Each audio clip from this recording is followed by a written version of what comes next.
Hi friends, ഇന്നൊരു അടിപൊളി recipe video ആയിട്ടാണ് കേട്ടോ വന്നിട്ടുള്ളത്. ആലിയ ഭട്ട് ഫേമസ് ആക്കിയ ലെറ്റോ കഫേയിലെ മിൽക്ക് കേക്കിൻ്റെ റെസിപ്പിയാണ് കേട്ടോ ഒന്ന് ഷെയർ ചെയ്യുന്നത്. അപ്പോൾ എന്തായാലും നമുക്ക് വേഗം തന്നെ വീഡിയോയിലോട്ട് പോകാം.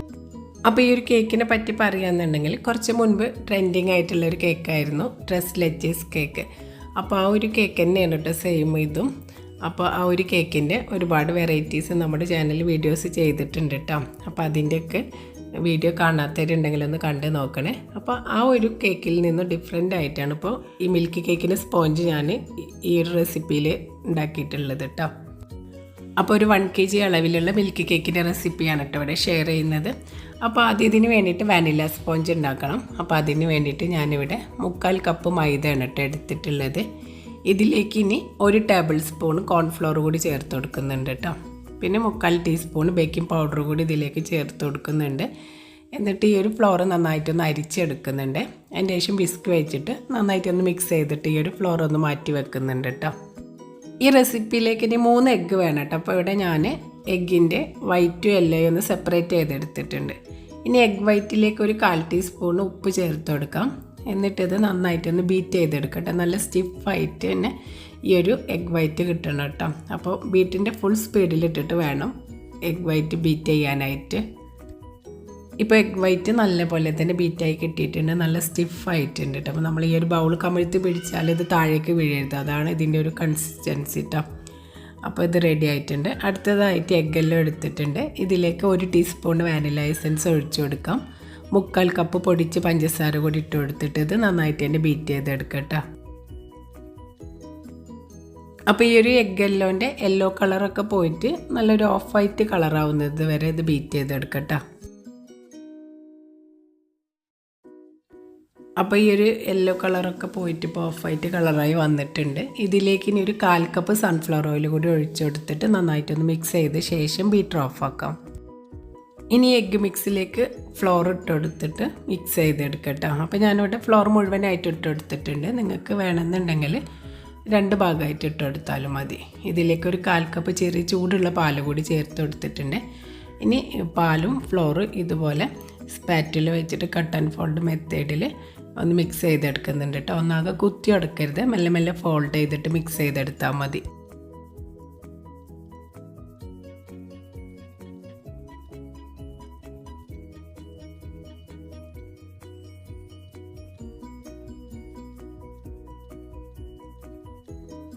ഇപ്പോൾ ഫ്ലോർ മുഴുവനും മിക്സ് ചെയ്തെടുത്തിട്ടുണ്ട്. ഇനി എഗ് വൈറ്റ് കുറേശ്ശെ ഇതിലേക്ക് ഇട്ട് കൊടുത്തിട്ട് മെല്ലെ മെല്ലെ ഫോൾഡ് ചെയ്തിട്ട് മിക്സ് ചെയ്തെടുക്കട്ടോ. എഗ് വൈറ്റ് ചേർത്തതിന് ശേഷം സ്പീഡിൽ കുത്തിയെടുക്കാനൊന്നും പാടില്ല, സാവധാനം തന്നെ ഇത് ചെയ്തെടുക്കണം കേട്ടോ.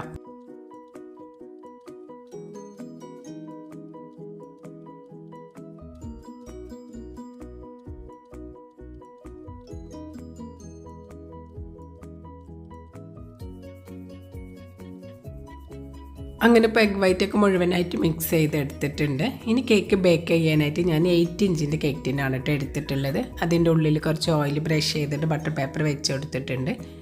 ഇനി ഒരു ബാറ്റർ മുഴുവനും ഈ ഒരു കേക്ക് ടിന്നിലേക്ക് ഒഴിച്ചെടുത്തിട്ട് നന്നായിട്ടൊന്ന് ടാപ്പ് ചെയ്ത ശേഷം കേക്ക് ബേക്ക് ചെയ്യാനായിട്ട് വെക്കാം.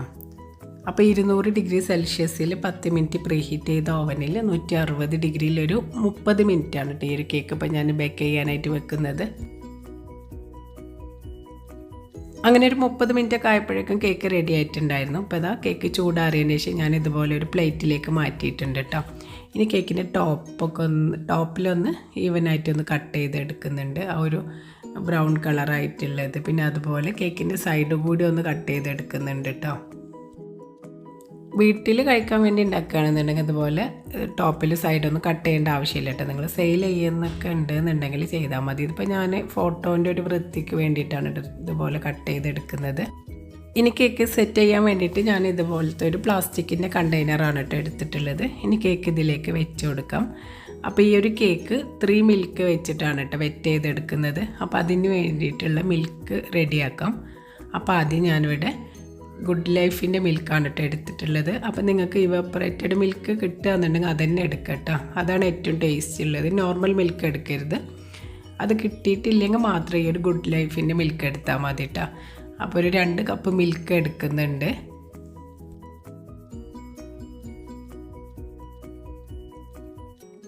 ഇതിലേക്ക് ഇനി 1 കപ്പ് ഫ്രഷ് ക്രീം ഒഴിച്ചു കൊടുക്കാം. 1 കപ്പ് കണ്ടൻസ്ഡ് മിൽക്ക് കൂടി ഒഴിച്ചു കൊടുക്കുന്നുണ്ട് കേട്ടോ. എന്നിട്ടെല്ലാം കൂടി നന്നായിട്ടൊന്ന് മിക്സ് ചെയ്തിട്ട് നോക്കട്ടെ. ഇനി മധുരം കുറവുണ്ടെങ്കിൽ വേണമെങ്കിൽ ചേർത്ത് കൊടുത്താൽ മതി കേട്ടോ. അല്ലാന്നുണ്ടെങ്കിൽ പിന്നെ തന്നെ മതി. അപ്പോൾ ഒരു ചെറിയൊരു മധുരത്തിൻ്റെ കുറവുള്ളതുകൊണ്ട് ഒരു 1 ടേബിൾ സ്പൂണ് കണ്ടൻസ്ഡ് മിൽക്ക് കൂടി ഒഴിച്ചു കൊടുക്കുന്നുണ്ട് കേട്ടോ. എന്നിട്ട് എല്ലാം കൂടി നന്നായിട്ടൊന്ന് മിക്സ് ചെയ്തെടുക്കുന്നുണ്ട്. അപ്പോൾ കേക്ക് വെറ്റ് ചെയ്യാനുള്ള മിൽക്ക് റെഡി ആയിട്ടുണ്ട്. ഇനി കേക്കിൻ്റെ ടോപ്പ് വശം ഇതുപോലെ ഫോർക്ക് വെച്ച് നല്ലപോലെ കുത്തി കൊടുക്കട്ടോ. ഈ ഒരു മിൽക്ക് അതിലേക്ക് ഒഴിക്കുമ്പോൾ ആ ഒരു മിൽക്ക് അബ്സോർബ് ആവാൻ വേണ്ടിയിട്ടാണ് കേട്ടോ. ഇനി കുറച്ച് മിൽക്ക് ബാക്കി വെക്കണേ. ലാസ്റ്റ് സേവ് ചെയ്യുന്ന ടൈമിൽ എടുക്കാൻ വേണ്ടിയിട്ടാണ്. ബാക്കി വെച്ചതിന് ശേഷം ബാക്കി മുഴുവൻ മിൽക്ക് ഇതുപോലെ കേക്കിൻ്റെ ടോപ്പിൽ ഇങ്ങനെ ഒഴിച്ചു കൊടുക്കട്ടോ.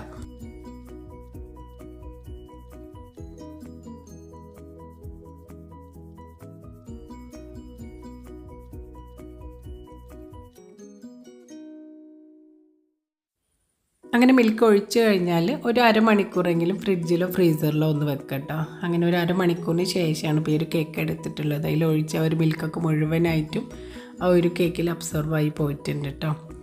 ഇനി ടോപ്പിൽ ഒരു 2 സ്പാറ്റിൽ വിപ്പ് ചെയ്തിട്ടുള്ള ക്രീമാണ് കേട്ടോ ഞാൻ വെച്ച് കൊടുക്കുന്നത്. എന്നിട്ടൊരു പാലറ്റ് നൈഫോ സ്പൂണോ വെച്ചിട്ട് ആ ഒരു ക്രീം ഒന്ന് ലെവൽ ചെയ്തെടുക്കുന്നുണ്ട് കേട്ടോ. ഞാനിവിടെ പാലറ്റ് നൈഫാണ് എടുത്തിട്ടുള്ളത്. എന്നിട്ട് ഇതുപോലെ ടോപ്പ് വശം ഒന്ന് ഫിനിഷ് ആക്കി എടുക്കുന്നുണ്ട്. കുറച്ച് ക്രീം സൈഡിൽ കൂടി ഒന്ന് കൊടുത്തിട്ടുണ്ടായിരുന്നു കേട്ടോ. അപ്പോൾ ലെറ്റോ കഫേയിലെ മിൽക്ക് കേക്കിൻ്റെ ടോപ്പ് വശം ഇതുപോലെ നല്ല ഫിനിഷ് ആയിട്ടാണ് കേട്ടോ കൊടുത്തിട്ടുള്ളത്. അപ്പോൾ അതുകൊണ്ടാണ് ഞാൻ ഇതുപോലെ ടോപ്പിൽ ക്രീം കൊടുത്തിട്ടുള്ളത്. നിങ്ങൾക്ക് ഇങ്ങനെ കൊടുക്കാൻ ബുദ്ധിമുട്ടാണെന്നുണ്ടെങ്കിൽ നോസിൽ വെച്ചിട്ട് ക്രീം കൊടുത്താലും മതി കേട്ടോ. ഇനി ഇതിൻ്റെ ടോപ്പിൽ ഡെക്കറേറ്റ് ചെയ്യാൻ വേണ്ടിയിട്ട് ഫ്രഷ് ആയിട്ടുള്ള സ്ട്രോബെറിയാണ് കേട്ടോ എടുത്തിട്ടുള്ളത്. പിന്നെ ആ ഒരു പിക്കിൽ ബ്ലൂബെറി കൂടി ഉണ്ടായിരുന്നു കേട്ടോ. അതെനിക്ക് കിട്ടിയിട്ടില്ല. അപ്പോൾ ഇതിൽ വെച്ച് കൊടുത്തിട്ടില്ല കേട്ടോ. ഇനി കുറഞ്ഞത് 1 മണിക്കൂറെങ്കിലും ഈ ഒരു കേക്ക് ഫ്രിഡ്ജിൽ വെച്ച് നന്നായിട്ടൊന്ന് സെറ്റ് ചെയ്തെടുക്കുക കേട്ടോ. അങ്ങനെ 1 മണിക്കൂറിന് ശേഷമാണ് ഇപ്പോൾ കേക്ക് പുറത്ത് എടുത്തിട്ടുള്ളത്. ഇനി ഇതൊന്ന് കട്ട് ചെയ്ത് നോക്കാം.